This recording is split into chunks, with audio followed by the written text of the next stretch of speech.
ساكنا في الروح يا ساكنا في الروح لا حول ولا قوة إلا بالله العلي العظيم اعوذ باللہ من الشیطان الرجیم بسم اللہ الرحمن الرحیم الحمد للہ رب العالمین الصلاة والسلام علی اشرف الانبیاء والمرسلین سیدنا و نبینا ابی القاسم محمد وعلى أهله الطيبين الطاهرين المعصومين المظلومين ولعنة الله على أعدائهم أجمعين من الآن إلى يوم قيام الدين أما بعد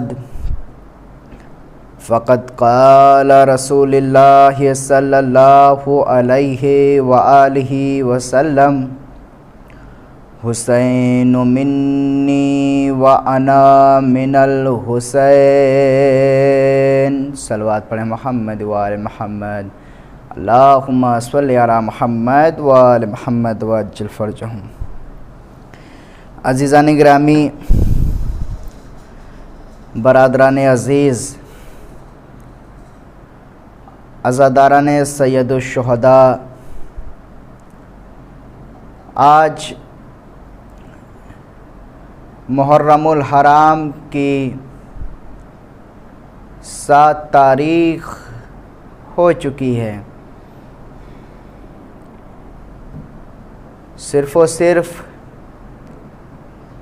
3 دن باقی رہ گئے ہیں کہ میرا امام پھر مجھ سے جدا ہو جائے گا۔ ساری زندگی، عمر بھر، پورے سال ان ایام کا انتظار کرتے رہتے ہیں، اور جب یہ ایام آتے ہیں تو ایسے گزر جاتے ہیں کہ دن کا اور وقت کا پتہ ہی نہیں چلتا۔ عزیزان گرامی، برادران عزیز، عزاداران سید الشہداء،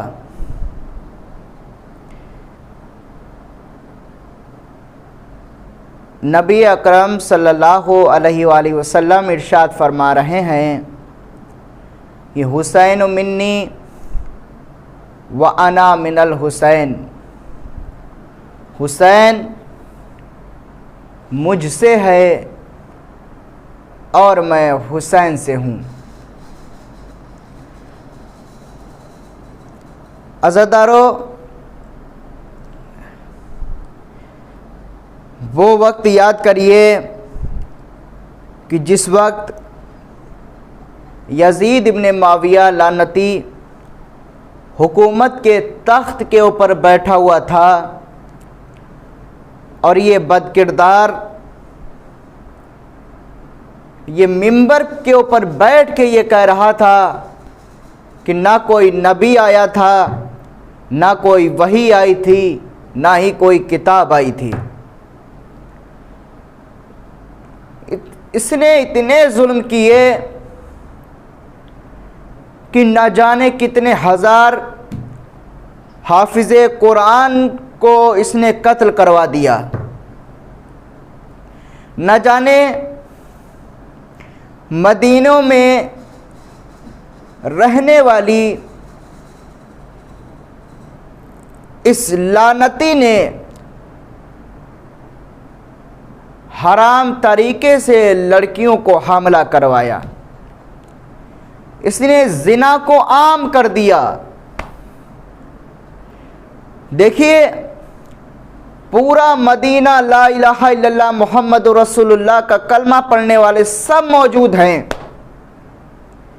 لیکن کوئی بھی یزید کے اوپر یہ انگلی نہیں اٹھا رہا کہ یہ یزید تو یہ کیا کر رہا ہے۔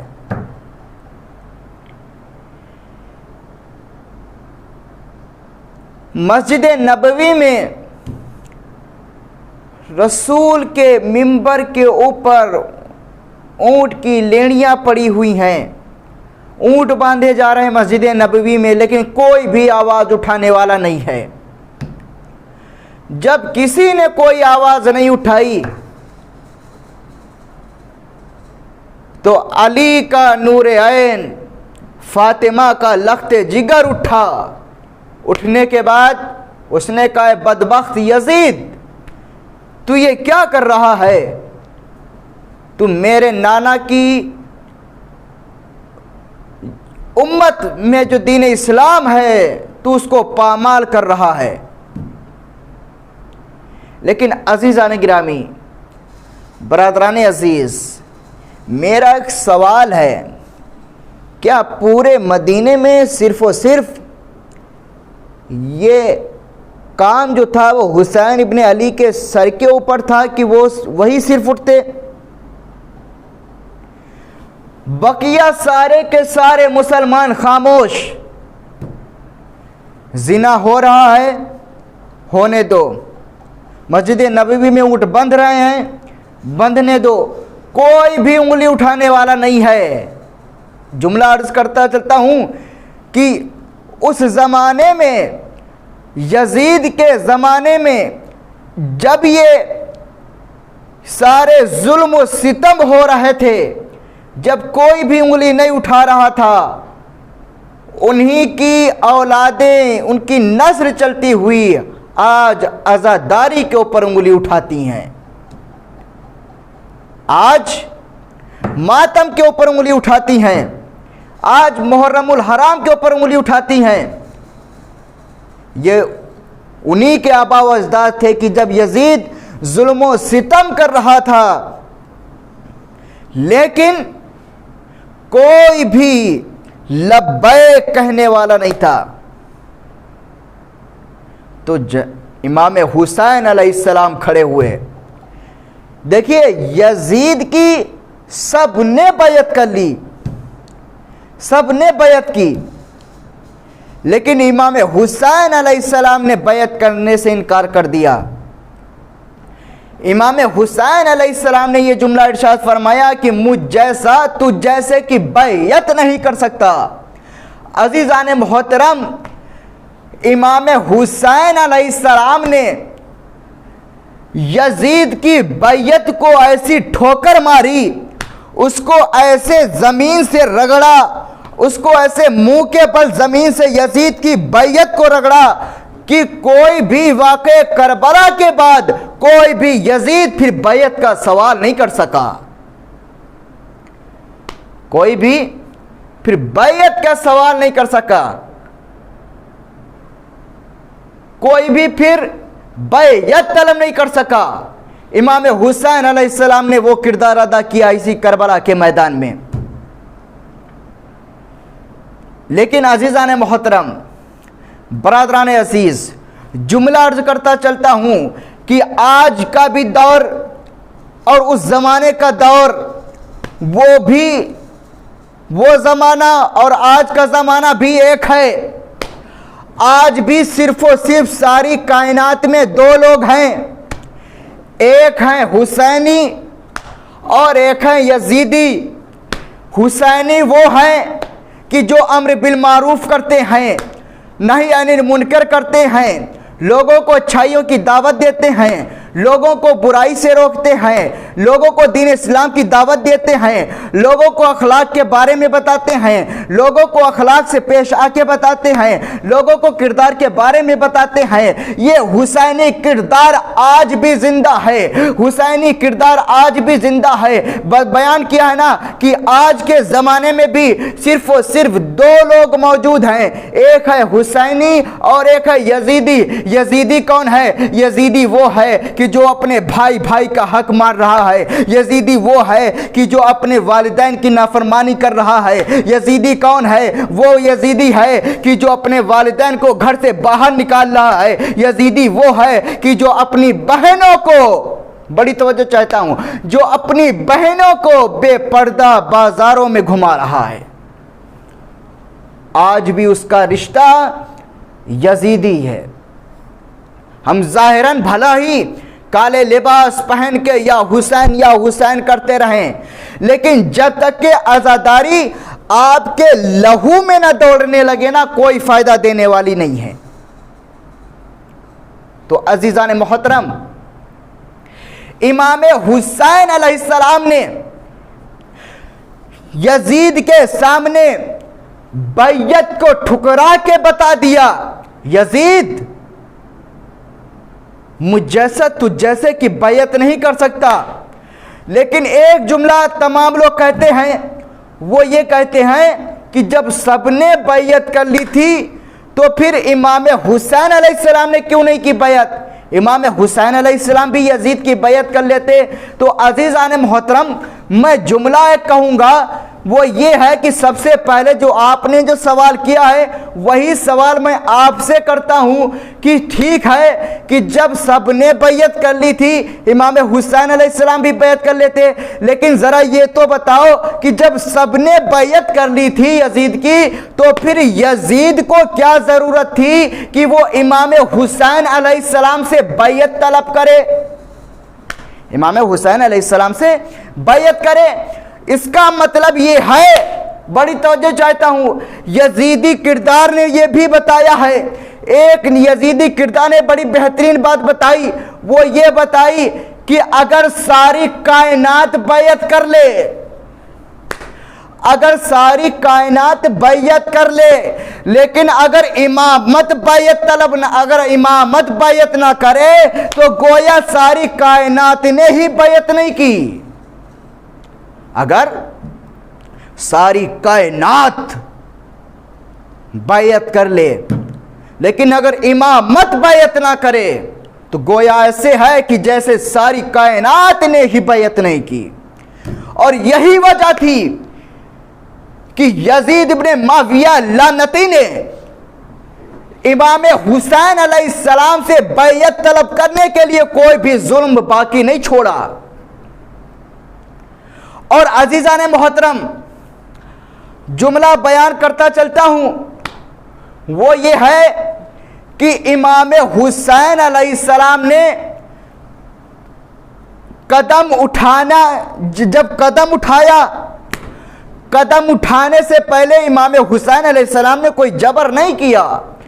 امام حسین علیہ السلام نے یہاں تک کہ کتاب کا نام ہے موجب البلدان، اس میں لکھا ہوا ہے، یہاں تک کہ جب امام وارد کربلا ہونے لگے ہیں تو امام حسین علیہ السلام نے خطبہ دیا کہ تم میں سے جو شخص بھی اگر جانا چاہتا ہے تو جا سکتا ہے، اور جو آنا چاہتا ہے وہ آ سکتا ہے۔ میں تمہارے اوپر کوئی جبر نہیں کر رہا ہوں، اختیار تمہارے ہاتھ میں ہے۔ لیکن جو حقیقتاً حسینی تھے، جو حقیقتاً حسین کے چاہنے والے تھے، جو حقیقتاً حسین سے محبت رکھنے والے تھے، جو حقیقتاً امام حسین علیہ السلام کے بتائے ہوئے راستے پہ چل رہے تھے، انہوں نے واقع کربلا تک امام حسین علیہ السلام کا ساتھ نہیں چھوڑا۔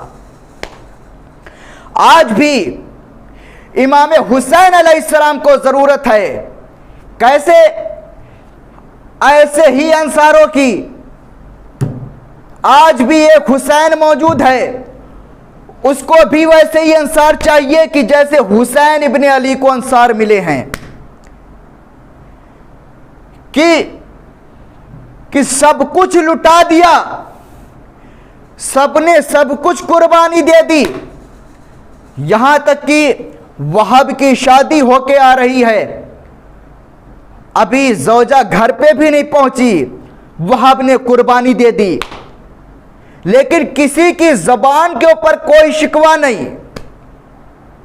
تو عزیزان محترم، برادران عزیز، عزاداران سید الشہداء، عزاداری امام حسین علیہ السلام کی یہ جو ہے، اگر آپ عزاداری کو باقی رکھنا چاہتے ہیں تو آپ کو عزاداری کے ساتھ ساتھ مقصد امام حسین علیہ السلام بھی برپا کرنا پڑے گا۔ مقصد امام حسین علیہ السلام کیا ہے؟ مقصد امام حسین علیہ السلام ہے کہ امر بالمعروف کرنا، مقصد امام حسین علیہ السلام ہے کہ نہی عن المنکر کرنا، مقصد امام حسین علیہ السلام ہے لوگوں کو اچھائی کی دعوت دینا، مقصد امام حسین علیہ السلام ہے کہ لوگوں کو برائیوں سے روکنا۔ عزیزان محترم، اگر ہم صرف و صرف رات دن عبادت کرتے رہیں دن بہ دن عبادت کرتے رہیں اور ہم کسی دوسرے سے نہ کہیں بھلا ہی وہ میرے سامنے غلط نماز پڑھ رہا ہے، لیکن ہم اس سے نہیں کہہ رہے ہیں. کیوں؟ ہم اپنی انا میں ہیں کہ مجھے تو سب کچھ آتا ہے، اس کو نہیں آتا. عزیزان محترم، حسینی کردار بنائیں، حسینی اخلاق بنائیں. حسین کم سے کم اگر حسینی نہیں بنا سکتے تو حسین کے جیسے انصار تھے کربلا کے میدان میں، ان جیسا بنا لے اپنا اخلاق، ان جیسا بنا لے اپنا کردار، تاکہ ہم انہی کے امام حسین کے غلاموں میں غلام ہو جائیں. یہی ہمارے لیے شرف بخشش ہے. ہاں عزادارو، بس آپ کی رحمت کو تمام کر رہا ہوں. امام حسین علیہ السلام نے اسی کربلا کے میدان میں آ کے ساری قربانیاں پیش کی ہیں.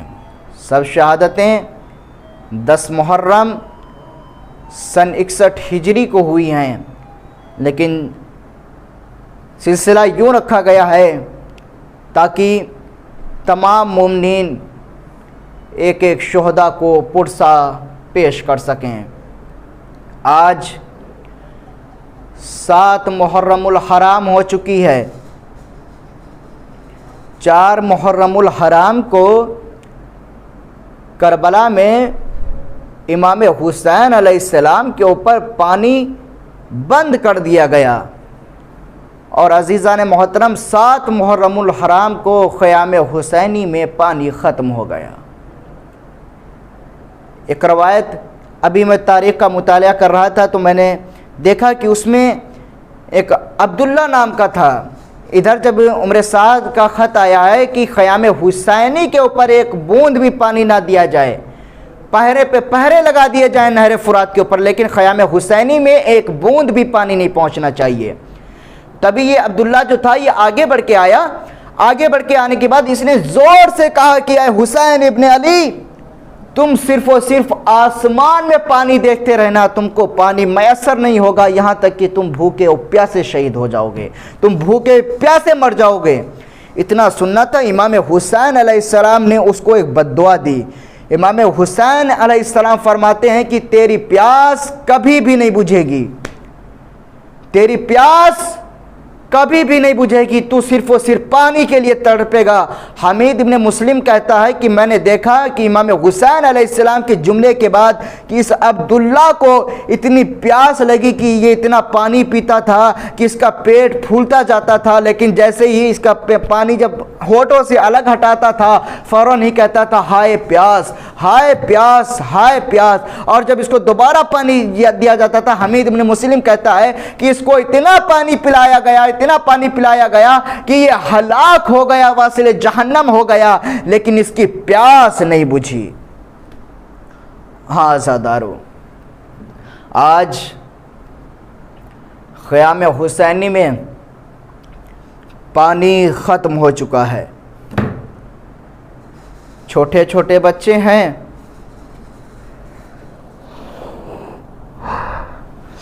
پیاس سے بلک رہے ہیں. عزادارو، میرا دل چاہتا ہے کہ آج شہزادے قاسم کے مصائب بیان کرو. جناب قاسم آتے ہیں اپنے چچا کے پاس، کہتے ہیں چچا جان مجھے بھی مرنے کی اجازت دے دیجئے. تبھی حسین ابن علی گلے سے لگاتے ہیں، کہتے ہیں میرے بھتیجے، میرے لاڈلے، میرے لخت جگر، میں تمہیں کیسے مرنے کی اجازت دے دوں؟ تم تو میرے بھیا کی نشانی ہو، میں تمہیں کیسے مرنے کی اجازت دے سکتا ہوں؟ اجرکم الزہرا، خدا تمہیں کوئی غم نہ دے سوائے غم حسین کے. عزادارو، وہ منزل بھی آ گئی کہ جناب قاسم اپنی ماں کے پاس آتے ہیں. آنے کے بعد کہتے ہیں اماں مجھے چچا مرنے کی اجازت نہیں دیتے، مجھے رن میں جانے کی اجازت نہیں دیتے. کہتے بیٹا ذرا دوبارہ اجازت طلب کرو جا کے. جناب قاسم دوبارہ آتے ہیں لیکن اجازت نہیں ملتی. جناب قاسم پھر واپس جاتے ہیں. واپس جانے کے بعد کہتے ہیں اماں مجھے چچا نے اجازت نہیں دی ہے، مجھے چچا نے اجازت نہیں دی ہے. تبھی جناب ام فربا کہتے کہتی ہیں بیٹا قاسم ذرا ٹھہر جاؤ، جب تمہارا بچپنا تھا تمہارے بابا نے تمہارے بازو پہ ایک تعویذ باندھا تھا اور فرمایا تھا کہ جب کوئی مشکل پیش آئے تو اس تعویذ کو کھول لینا۔ اے بیٹا قاسم اس سے بڑی اور کیا مشکل ہو سکتی ہے کہ تمہارا چچا نرغِ آدھا میں گھرا ہوا ہے۔ اس تعویذ کو کھولنے کے بعد کہا جا کے اسے اپنے چچا کو دے دینا۔ ادھر جناب قاسم وہ تعویذ لے کے چلے ہیں۔ چلنے کے بعد فرمایا اے چچا جان جب میں چھوٹا تھا میرے بابا نے فرمایا تھا کہ جب کوئی زیادہ بڑی مصیبت آئے تو اس تعویذ کو کھول لینا۔ اجرکم اللہ زہرا عزادارو، تبھی امام حسین علیہ السلام نے اس تعویذ کو لیا۔ تعویذ کو کھولنے کے بعد بھائی نے بھائی کی تحریر کو پہچانا۔ تحریر کو پہچاننے کے بعد امام حسین علیہ السلام نے رونا شروع کر دیا۔ اس تعویذ کے اوپر عزادارو لکھا ہوا تھا، امام حسن علیہ السلام نے لکھا تھا اے میرے بھیا حسین میں تو کربلا میں موجود نہ ہوں گا لیکن میری طرف سے میرا بیٹا قاسم تمہاری خدمت میں موجود ہوگا، اسے قبول کر لینا۔ اجرکم الزہرا عزادارو، ادھر جناب قاسم کو اجازت ملی۔ اجازت ملنے کے بعد جناب قاسم مقتل کی طرف جاتے ہیں، جنگ کرتے جاتے ہیں، لوگوں کو واصل جہنم کرتے جاتے ہیں، لعینوں کو واصل جہنم کرتے جاتے ہیں۔ لیکن 3 دن کے بھوکے پیاسے قاسم ہے نا، 3 دن کے بھوکے پیاسے قاسم ہے نا، کب تک جنگ کرتے عزادارو، کب تک جنگ کرتے؟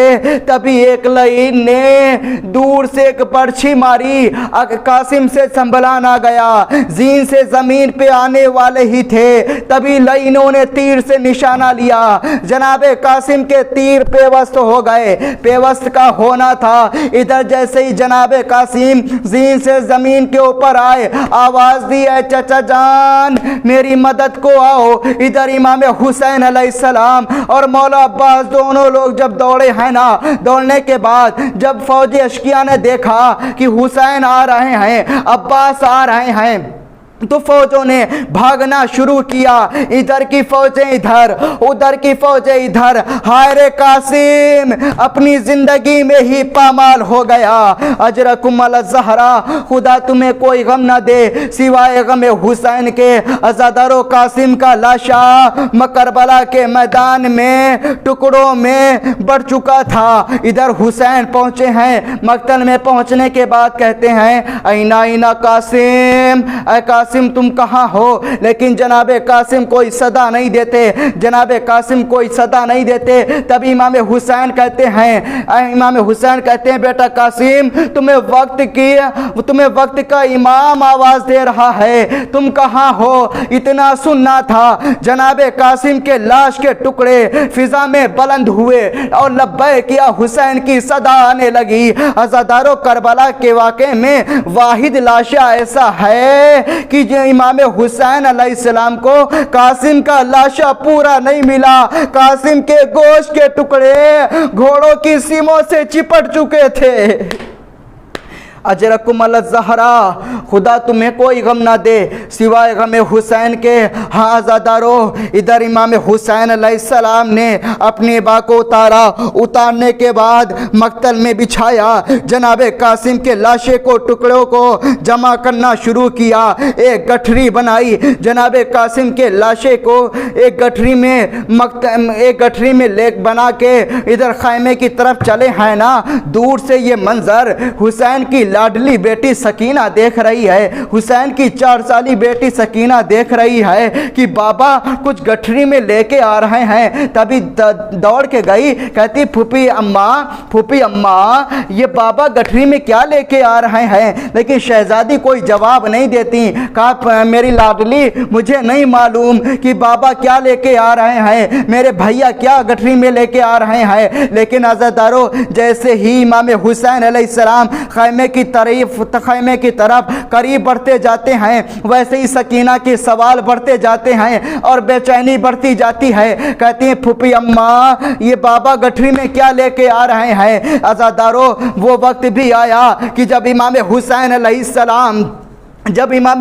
علیہ السلام جناب قاسم کے لاشے کو گٹھری میں لے کے خیمے گاہ کے اوپر جب پہنچے ہیں، سکینہ دوڑ کے گئی، کہتی ہے بابا جان آپ اس گٹھری میں لے کے کیا آئے ہیں؟ لیکن حسین نے کوئی جواب نہیں دیا، آنکھوں سے اشک جاری ہو گئے۔ سکینہ نے سوال کیا بابا جان آپ اس گٹھری میں کیا لائے ہیں؟ لیکن حسین نے کوئی جواب نہیں دیا۔ سکینہ نے جیسے ہی گٹھری کو پکڑا، اسے کھولا، کیا دیکھا؟ ہائے رے قاسم کا لاشا ٹکڑوں میں بڑھ چکا تھا، خیموں میں ماتم برپا ہوا۔ وا محمدا وا علیہ وا محمدا وا علیہ سیعلم الذین ظلموا ای انقلب منقلبون انا للہ و انا الیہ راجعون۔ بار الہ 14 معصومین کے صدقے میں ہماری اس مخصوص عبادت کو قبول فرما۔ بار الہ 14 معصومین کے صدقے میں کربلا مقدسہ میں بیٹھ کے جہاں جہاں بھی شیان حیدر قرار آباد ہیں ان کی جان مال عزت آبرو کی حفاظت فرما۔ 14 معصومین کے صدقے میں بحق محمد وآل محمد کے طفیل میں جتنے بھی مومن مومنات مقروض ہیں خداوند عالم ان سب کے قرضے کو غیب سے ادا کر دے۔ 14 معصومین کے صدقے میں بحق محمد وآل محمد کے طفیل میں میرے پالنے والے میرے پروردگار تو رحمان ہے، تو رحیم ہے، تو غفور ہے، تو غفار ہے، ہماری اس مخصوص عبادت کو قبول فرما۔ 14 معصومین کے صدقے میں جہاں جہاں بھی کسی بھی ملک میں جہاں کے اوپر عزاداری کے اوپر پابندی لگی ہوئی ہے خداوند عالم 14 معصومین کے صدقے میں ان ظالموں کو نیست و نابود فرما دے اور اس عزاداری کے اوپر جو پابندی لگی ہے اس کو ہٹا دے۔ بار الہ 14 معصومین کے صدقے میں ہم سب کو اس عزاداری کے ساتھ ساتھ مقصد امام حسین علیہ السلام پہ بھی چلنے کی توفیق عنایت فرما۔ بار الہ یہ دنیا بہت ہی ظلم و جور سے بھر چکی ہے، ہمارے آخری امام زمانہ کے ظہور میں تعجیل فرما، ہم سب کو ان کے اعمال و انصار میں شمار فرما۔ آمین یا رب العالمین۔ اللہم صلی علی محمد وعلی محمد۔